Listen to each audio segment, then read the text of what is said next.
All right, we're going to keep dividing polynomials, so we're on 4.3. This will be video number 2, and this time we're going to use synthetic division. Synthetic division is just a shortcut for dividing polynomials by binomials of the form x minus k. And you'll see what that means here in a second. So if I'm dividing a trinomial here by x minus 3, I have to look at my terms and notice I'm missing an x in there. I have x cubed, x squared, I need an x. So really there's a 0x in there. And I need to make sure I remember that because again, same with long division, I need every term.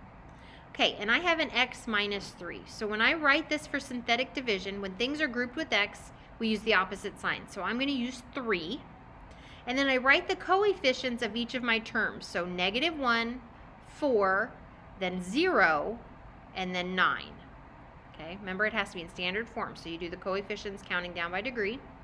I bring down the -1 to below my line, and then I multiply that -1 times 3, and I write that above the line, so I get -3.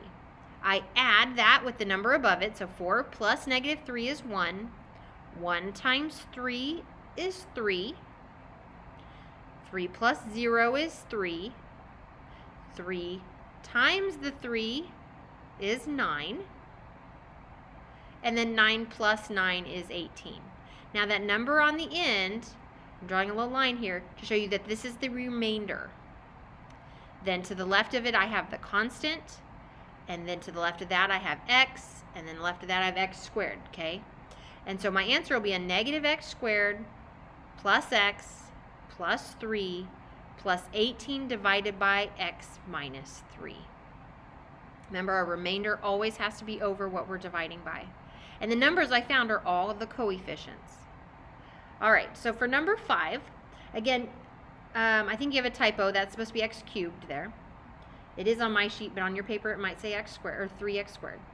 All right, so my coefficients are 3, -7, 6, and 8. And it's x minus 1, so I'm going to use a 1 on the outside. Opposite sign, remember. Okay, bring the 3 down. And you multiply that 3 by 1. And you get 3.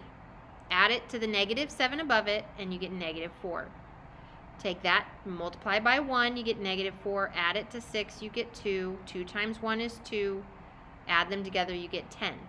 So 10 is my remainder. 2 is my constant. Then it's a -4x, and it's a 3x squared.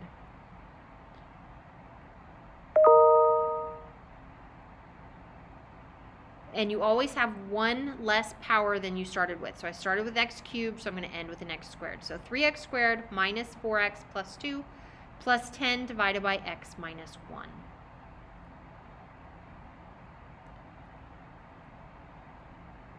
All right, now go to your practice and do problems number 12, 15, 16, 17, 18, 23, and 24.